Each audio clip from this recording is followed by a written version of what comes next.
Hi, good morning everyone. Our devotions and topic for today is from the book of Acts chapter 4 verse 27 to 28.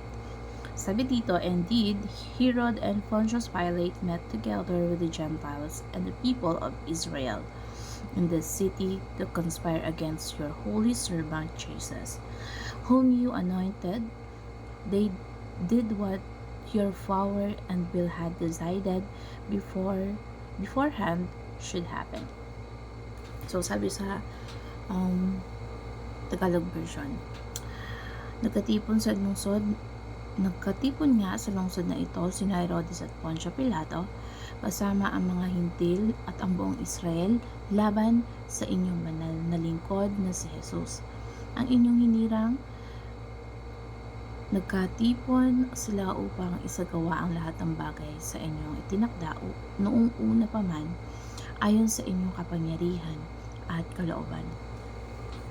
So, dito po, pares po ito sa tinalakay natin kahapon. So, Genesis 50:20 na para sa gitna ng mga pinagdaanan, katulad ng pinagdaanan ni Joseph, pares sa pinagdaanan ni Jesus Christ. Kung si Jesus Christ ay ang pinaka-mahirap na pinagdaanan niya sa krus, si Joseph din ganun din. Yung tipo na binenta siya ng mga kapatid niya,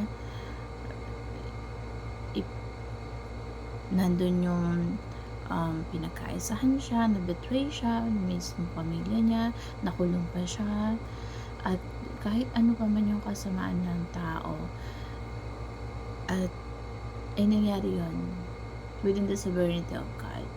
Kahit yung masamang ginawa nila sa kapwa nila, sa ilalim pa rin yung nakapangyarihan ng Diyos. They did what the power and will had decided beforehand. Na nangyari lahat ng yon, hindi dahil wala ang Diyos sa presensya, wala ang Diyos, hindi present ang Diyos, kundi katulad ng buhay ni Job, si Satanas nagpapaalam pa sa Diyos para lang kung papayagan ba ng Diyos yung mga ibinibigay na pagsubok kay Job. So, parte po yun ng mga yung mangyayari sa buhay natin. Will yun ni Lord,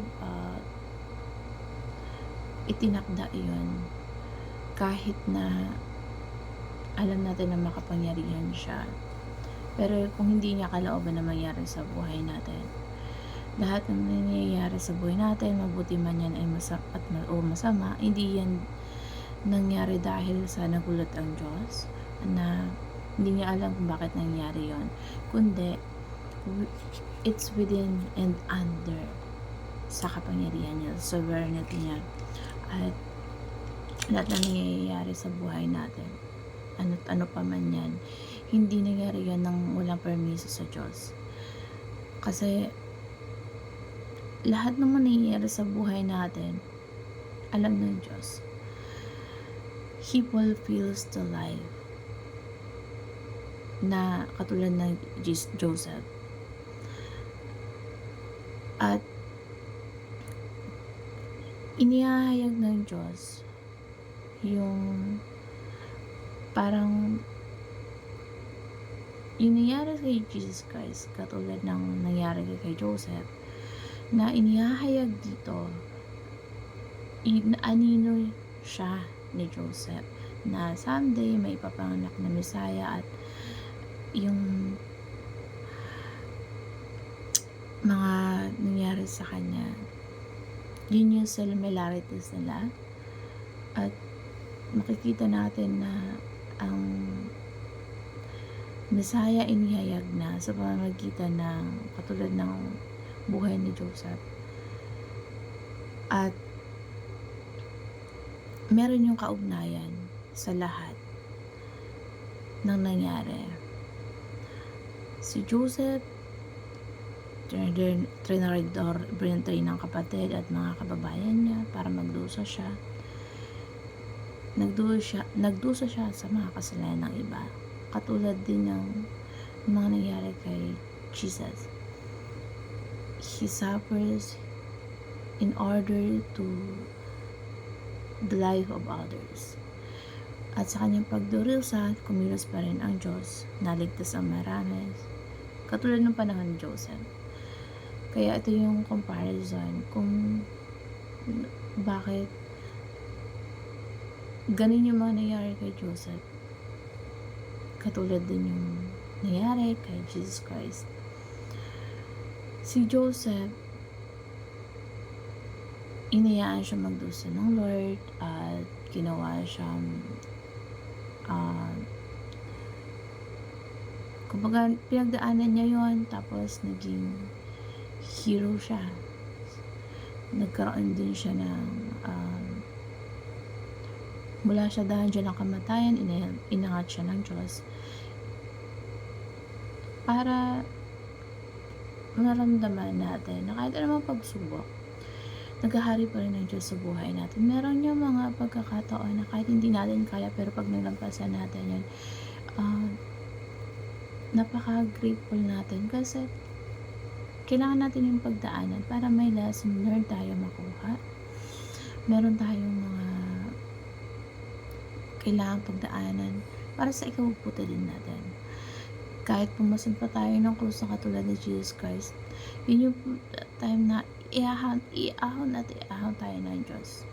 Once na malampasan natin yung mga problema na yan, meron darating na success, meron darating na kaginhawaan.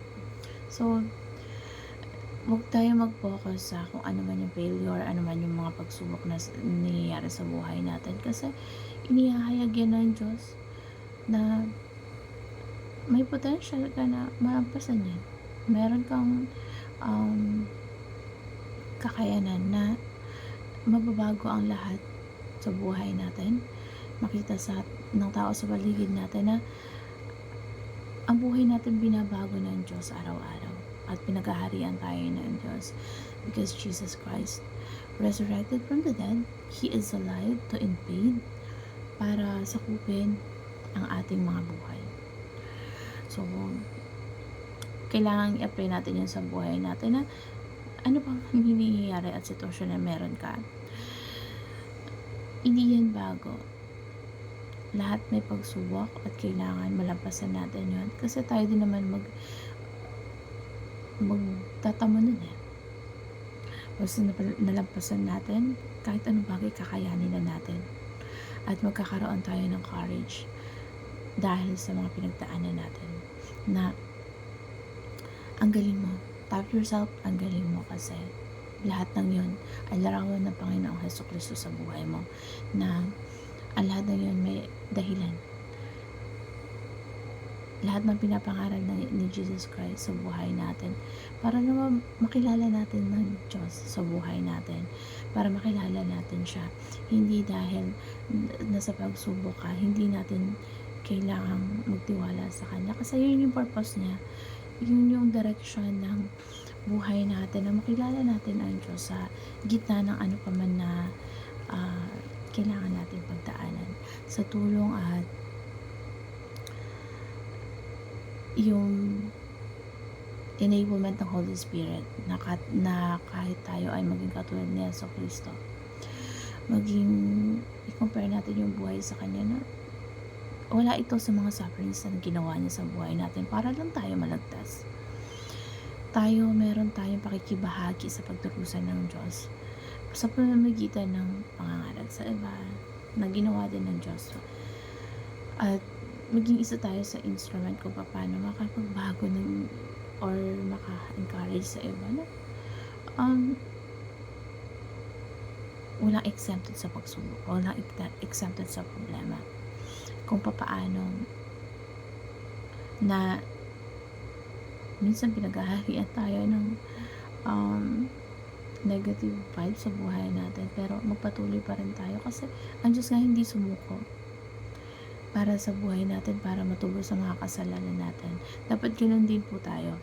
Huwag tayong sumuko sa mga pagsubok dahil meron din naghihintay sa atin, at yun yung kalooban ng Diyos na once na nalampasan natin, Paghaharian tayo ng Diyos, makikilala natin siya. Siya yung magbabago ng buhay natin. At yun yung malaking kagalakan sa buhay natin, na makita natin ang Diyos sa buhay natin, na pinananahanan tayo ng Diyos, na sa ating spiritual, na ang paghari ng Diyos ay kung hindi makikitaan sa buhay natin na pinaghaharian tayo ng Diyos, na nangangaral tayo pero walang nangyayari sa buhay natin. Kailangan pagharian din tayo ng Diyos, na meron tayong ebidensya na may pagbabago sa buhay natin. So, yun yung mga comparisons na nangyari sa buhay ng Diyos sa atin, ng comparison sa buhay ni Joseph, ni Jesus Christ, at sa buhay din natin. Hindi bago yung pagsubok, at kumikilos ang Diyos sa gitna ng kasamahan, kabutihan, at meron ding maidudulot yan kahit papaano. Kung ano yung impact mo at mag-move out ka, at yun yung mag-uudyok sa'yo kung kailangan mo bang galingan o kailangan mo bang magpatuloy. So, si Lord ang magpapatigas ng puso mo, at lagi lang siya nandyan. Hindi siya absent sa lahat na nangyayari sa buhay mo.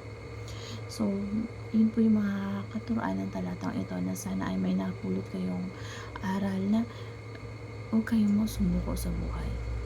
At kung yun ang kalooban ng Diyos sa inyo, magpatuloy lang tayo, lalo na sa presensya ng Diyos. Yun naman po, and God bless everyone.